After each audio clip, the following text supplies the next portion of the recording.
Hi friends, I'm Ellen Gormley and welcome back to my channel. Today we are working on this lovely plaid pattern. The yellow doesn't belong there, but I'll teach you all about it. And this comes from Robin Chichula's book, Crochet Stitches Visual Encyclopedia. Robin is an expert and she was with me on Knit and Crochet Now TV show, and she's terrific. And so I talked to her and I said, can I please teach your pattern? And she said, sure. And I said, where do you want me to send people for more information? And she said, Instagram, but you can find Robin Chichula at Crochet by Faye everywhere. So her website, her Facebook, her Twitter, I don't even know if she has Twitter, but Crochet by Faye at Instagram, on Instagram is probably the best place to reach her. So thank her for allowing us to learn this new beardskin plaid pattern. I have been really wanting to do a plaid for a very long time, and I thought, let's start with her guidance and then I'll probably design my own at some point, but this is hers today. So I went ahead and stitched according to her pattern, and it took quite a while, so I didn't want to stitch out all the rows for you. So let me summarize the rows, teach you the extended single crochet, and then teach you the method for adding the vertical lines on your plaid pattern. So on this beardskin pattern, it's actually a repeat of 13 rows. I'm going to move my camera back a little bit. This swatch is a little bit bigger than what I normally make up, give myself a little more room. So this pattern starts with a chain of a multiple of 4 plus 3. So multiple of 4 plus 3. So I've got a nice big foundation chain here. And then I mapped it out. So she has a symbol diagram in her book. And the symbol for an extended single crochet is this. It's the plus sign with the little vertical oval underneath it. And so if you look on the diagram, you'll see all of these extended single crochets. And I'll teach you how to do that in just a moment. So I wanted to teach you that, or explain to you that the pattern is extended single crochet for 2 rows. Then it's single crochet on the 3rd row, which is this medium blue. Then extended single crochet for 2 rows, which is the magenta in my example. Single crochet, which is the medium blue. And then extended single crochet, which is all of this light blue from rows 7 to 13. So this is the section here that's going to be repeated. So this is the section here with this arrow that's going to be repeated from rows 2 through 13 are repeated. So extended, extended, regular, extended, extended, regular, then extended until you get through row 13. And then just repeat all of that again except for the foundation row. Okay, so let's show you the extended single crochets. All right, you may recognize these colors from the mandala blanket, and I will put a link to that in the description below in case you want to see all these colors minus the yellow in that circular blanket. So an extended single crochet is, you start just like you're doing a single crochet. We're just going to finish out the row just to show you this stitch. You insert your hook, pull up a loop through the fabric, yarn over, pull through just 1 loop on the hook, and then yarn over and pull through 2. So it's kind of a hybrid between a single crochet, and it looks like this, a single crochet and a double crochet. So you're not yarning over. Remember, a regular single crochet, I'm going to do one of those now, even though you're not supposed to for this row, is you just pull up a loop and then you pull through both loops on the hook. For an extended single crochet, you're making it a half a step taller by inserting the hook into the stitch, yarning over, pulling up a loop, yarning over and pulling through just 1 loop on the hook. That makes it a little bit taller, like a high heel, and then yarn over and pull through both loops on the hook. Okay, so it makes it just a little bit taller than a regular single crochet. So insert the hook, yarn over, pull through just 1, yarn over, pull through both. Okay, and so we will use that stitch most of the time in this pattern, as you saw on my little chicken scratch, and also by taking a glance at her diagram. So when you've made the project as big as you want, then you would just fasten off after a row 13. And you have this is the back side. So you might want to see that. This is the back side. So I did slip stitch, surface slip stitch, and this is the back side, but this is the right side. So you can see the little running chain that makes the plaid pattern. Now what I did here for the plaid pattern is I made this one first, I counted in a certain number of stitches that I wanted to place the blue.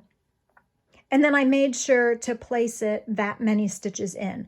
So for example, I counted 1, 2, 3, 4 stitches, and this is 4 stitches from the end. So as I was working vertically up with this fabric sitting just like this with the right side up flat on the table, I stitched, making sure to keep it exactly 4 stitches from the edge. So I counted frequently.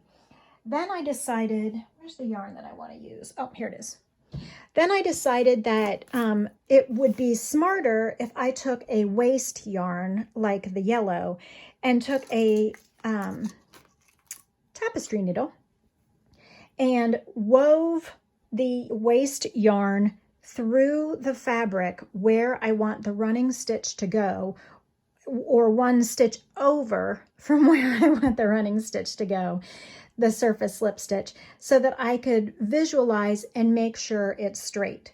Now here I was like counting 1, 2, 3, 4, 5, 6, 7, 8. So I was trying to get this line to be 8 stitches from the blue. So 1, 2, 3, 4, 5, 6, 7, 8. Okay. 1, 2, 3, 4, 5, 6, 7, 8. You get the idea. So if we're doing this for a whole blanket, for example, you'd want to make sure that this line was nice and straight as you were going so that you don't have it whopper-jawed. Is that a word?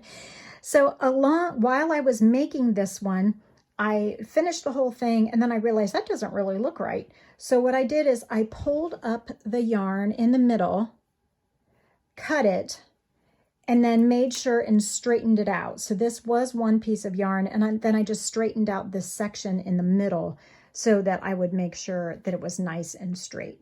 I also made my next waist yarn, and then I knew that I could crochet next to it. So after you've crocheted next to it, you can just pull the waist yarn right on out, okay? And it's like it was never there, and that's your guideline. It's kind of like a what do you call that in knitting? A lifeline, kind of like a lifeline. Okay, so I have woven my waist yarn with yellow. And if I want to make another vertical in pink here, what I would do is grab my pink yarn and place a slip knot on my hook.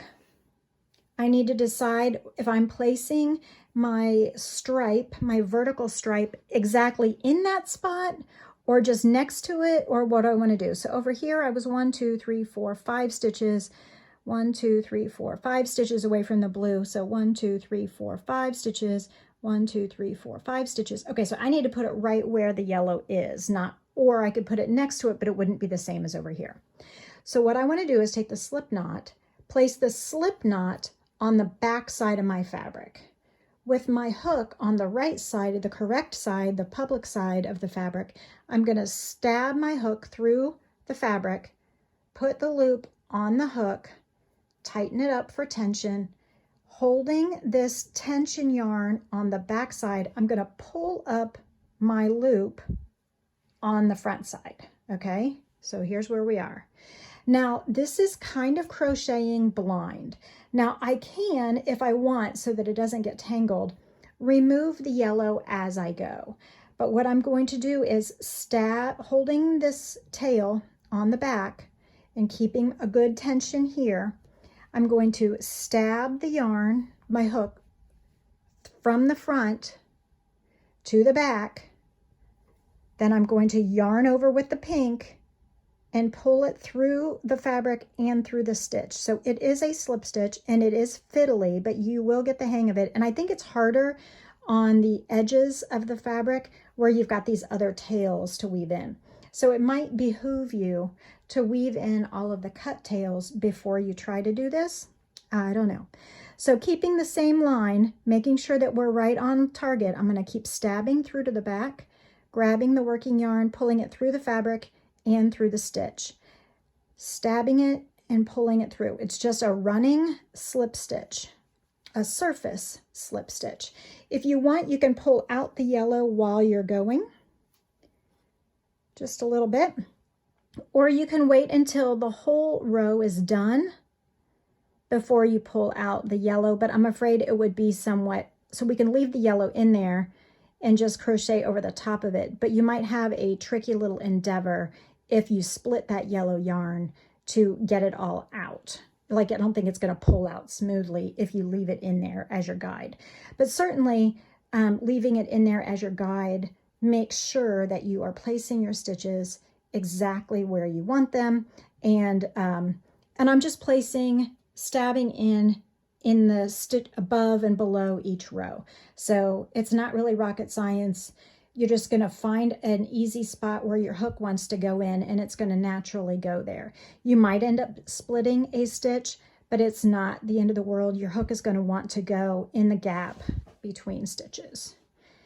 When we are getting near to the top, or the top edge, or the final edge of our fabric, then I'll show you what I'll do to finish it off.